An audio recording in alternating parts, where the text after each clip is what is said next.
Hello friends, ఈరోజు మనం రసం ఎలా తయారు చేసుకోవాలో చూద్దాము. ముందుగా చింతపండుని ఒక చిన్న నిమ్మకాయ సైజ్ అంత కానీ లేదా కొంచెం ఎక్కువ మోతాదులో కానీ తీసుకోవచ్చు. ఒక 4 ఎండుమిర్చీలు, జీలకర్ర, మిరియాలు, పెసరపప్పు ఇలా కొద్దిగా నానబెట్టుకోండి. కొత్తిమీర, ధనియాలు, కరివేపాకు, సాల్ట్, పసుపు. ఇప్పుడు మనం తయారీ విధానాన్ని చూద్దాము. ముందుగా మిక్సీ జార్లో ధనియాలు, మిరియాలు, ఎండుమిర్చి ఇవి మెత్తగా పొడి చేసుకోండి. నెక్స్ట్ మనం ఒక కళాయి వేడి చేసుకొని అందులో పెసరపప్పు, ఈ ధనియాలు, మిరియాలు, ఎండుమిర్చి పౌడర్గా చేసుకున్నాం కదా, అది, చింతపండు,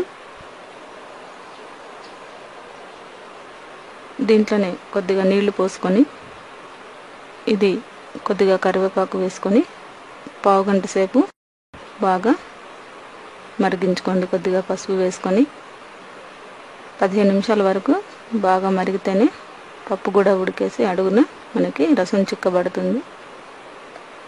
ఇది మనం మూత పెట్టేసి 10 నిమిషాలు ఉడికించుకోవాలి. నెక్స్ట్ ఇలా మరిగిన తర్వాత సాల్ట్ వేసుకోవాలి. సరిపడా సాల్ట్ వేసుకోండి. వెల్లుల్లి రెబ్బలు 2 దంచి వేసుకోండి. దీన్ని ఇలా పలుసగా మనం రసంలాగా చేసుకోవాలి. ఇది మనం ఒక జల్లిగంట తీసుకొని దాంట్లో ఈ మిశ్రమం అంతా కూడా వడకట్టుకోవాలి.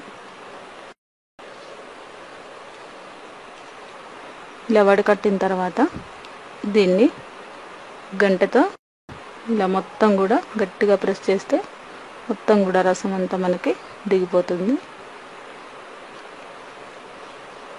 చూసారు కదా.